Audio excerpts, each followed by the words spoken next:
dire.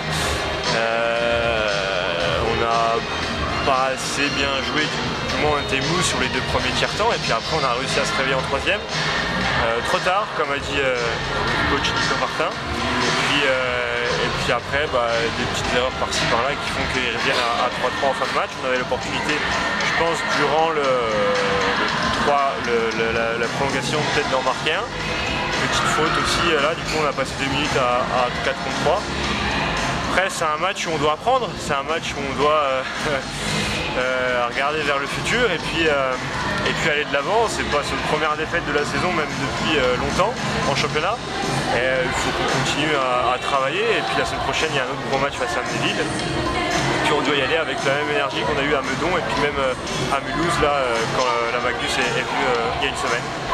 Mont-Rouen fait un très bon match, c'est vrai qu'il mène 2-0 assez logiquement, mais est-ce que vous avez l'impression que vous êtes sabordé un peu? Vous menez 3-2, il y a cette balle de 4-2 qui va sur le poteau et il n'y avait plus de suspense s'il y avait le 4e.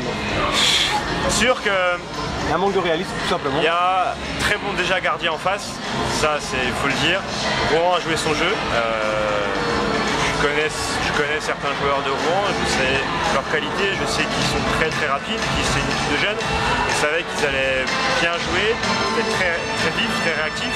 Ah, ils avaient préparé leur coup. Ils avaient préparé leur coup, et puis c'est sûr qu'on mène 3-2, mais il y a à la fin cache vide.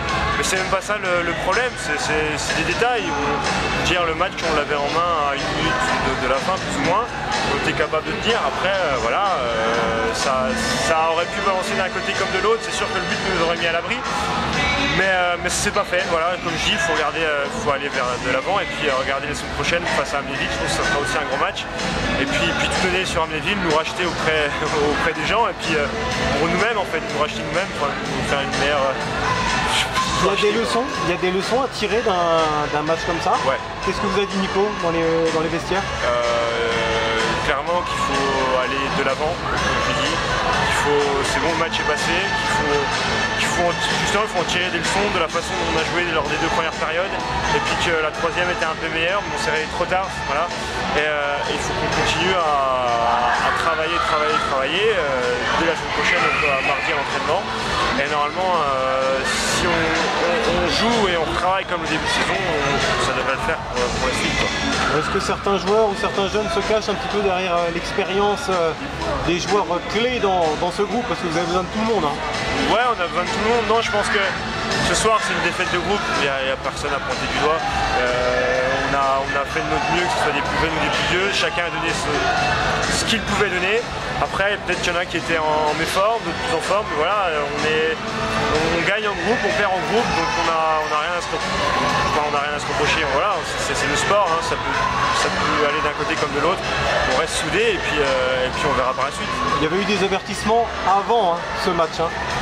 Ouais, déjà face et pas là. À Évry-Viry, là il menait 2-0, c'était un bel avertissement. Après à Meudon, on a quand même très bien joué, on a fait un match complet.